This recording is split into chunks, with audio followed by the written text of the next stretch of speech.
Hello and welcome to Encounter Tribe.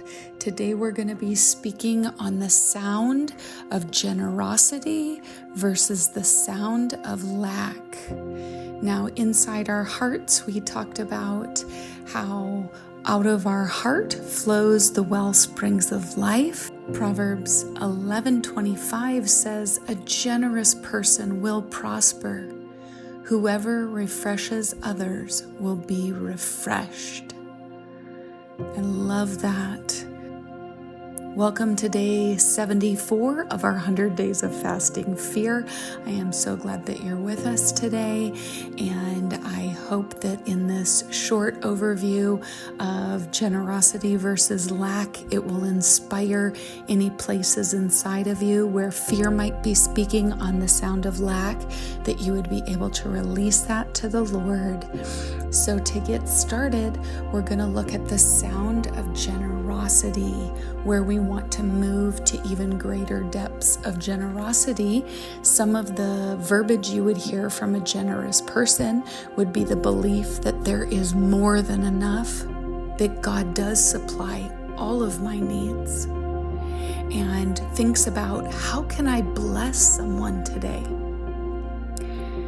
It also has other sounds, but these are three to give a great example of. Now, as we move to the sound of lack, some phrases you can hear would be, "I don't have enough," or "if I give, I won't have enough for myself. I need to hold on to things tighter." Or a lot of times there is a lot of worry because this is a fear-based mentality that there isn't enough. Even some people can think that not only in finances, but different giftings, there cannot be enough of people who are prophetic. So we're in competition with one another when that's just not true. God can give to each person according to what they can manage, but just because one person is highly gifted does not mean somebody else can be just as highly gifted. Now, as we move into the root of generosity, we get to trust God, and because of His abundance, we can outflow that generosity and abundance. Philippians 4:19 says, "My God will meet all of my needs according to the riches of His glory in Christ Jesus." It brings His name glory that we would have more than enough, that we would operate in abundance. You know, when you look at the Old Testament for Abraham, you see that he was massively abundant to the point that him and his nephew Lot had to part ways. And then you'll also see how Jacob, in his lifetime working under Laban, he had so many prosperous, there was so many people and servants that he left with. There was so many animals and so much wealth. So God is an abundant God. He's not a stingy God. So I just love that. Now we look at the root of lack, and that really comes from fear, something that we're really trying to disentangle in this fasting fear for 100 days. God was really trying to clean out all of that for me as I share my journey, and I am hoping and believing that you are joining me and getting free of all the fear places in you. So John 10:10 says, "The thief comes only to steal, kill, and destroy, but I have come that they may have life and have it abundantly." So we don't have to fear that there's not going to be enough. But unfortunately, sometimes life experience has showed us that there have not been enough in moments. And we need to believe that God is our provider, because when we believe we are our provider, we get really fearful of what we have the potential to produce. And when it relies on us, that is very heavy. So as we look at those two, generosity multiplies and lack really shrinks. So to ponder, which sound do we want to have coming out of our mouths?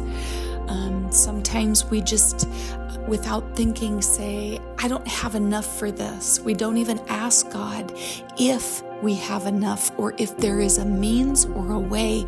Sometimes we just automatically look at what we can produce and say, nope, I can't do that. So as we ponder what we're speaking out of our mouth and the sound that we're creating, I welcome you to ask the Lord how you can increase your thoughts and your belief systems on abundant life and generosity, and ask Holy Spirit to highlight areas where lack pops in or ensnares us, and how we can, in those moments when Holy Spirit is talking to us, we can decide to change our minds, which is to repent, is just to change our minds, to go a different direction and to speak something new. We can always ask the Lord, what is the truth in this situation, and show me. So I recommend that you just take a few minutes and you ask the Lord, Lord, show me how to have a generous spirit, how to be so connected with your generosity that it outflows out of me. And let me just pray for you right now. Dear Heavenly Father, we just thank you, Lord, for your generous nature. There is more than enough in the kingdom of God, and sometimes we have to have new experiences. Lord, would you help us to wipe out life experiences or old moments where we have experienced lack and lack mentality. And I pray that you would rejuvenate our mindsets, that you would rejuvenate our hearts to be so full of generosity and believe you for the truths that you are spoken in the word, that they would never return void, and that they would multiply as they go out. I pray that as a seed that we would find one way that each of us could plant a seed, and that you could show us how it's bringing in a harvest through generosity. I just bless every single person who hears this, that they would feel your generous nature, that they would feel your love, that they would feel your provision, and that they would step into greater levels of faith in this area. In the mighty name of Jesus, amen. In closing, I would just love to say, I bless you. I pray that you would be filled with the Holy Spirit to overflowing measure, and that you would leave many, many seeds of generosity, but not only that, but that you would receive many, many, many opportunities of generosity being returned, and abundant provision from the Lord would be yours. Thank you for joining me. I hope you join me tomorrow.